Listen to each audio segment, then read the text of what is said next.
Assalamualaikum warahmatullahi wabarakatuh. Nama saya Gisna Maulana Malik Hidayat.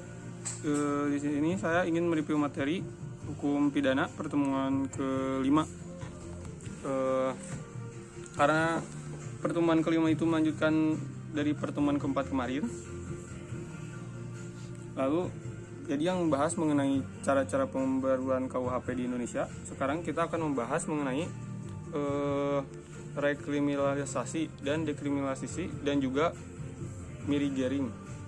Ya, kalau rekriminalisasi adalah suatu perbuatan yang tadinya itu dapat ditindak pidana, tapi karena perkembangan manusia menjadi tidak dipidana, dan karena pengembangan manusia pula dapat tindak pidana lagi.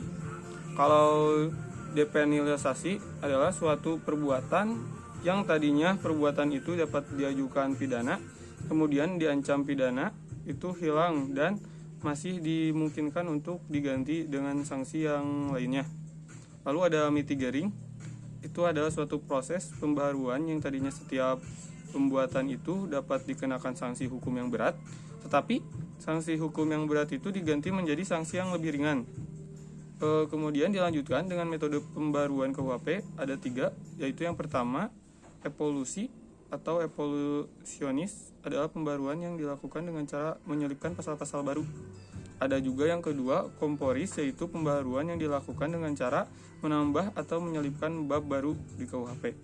Yang ketiga yaitu ada global, yaitu pembaruan hukum pidana yang dilakukan secara menyeluruh, baik hukum pidana material maupun formil.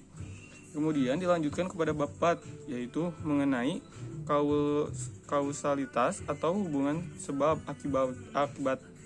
Tujuan dari pembelajaran adanya sebab akibat ini, satu, yang pertama yaitu untuk menemukan hubungan antara sebab dan akibat, yang berarti menentukan ada atau tidaknya tindakan pidana tersebut. Lalu yang kedua yaitu untuk menemukan pertanggungjawaban seseorang atau suatu tindak tertentu yang berupa suatu tindak pidana. Selanjutnya ada teori-teori ajaran dari sebab akibat, teori conditio sine qua non atau teori equivalensi atau syarat mutlak, ada teori individualisasi dan teori generalisasi. Terima kasih. Assalamualaikum warahmatullahi wabarakatuh.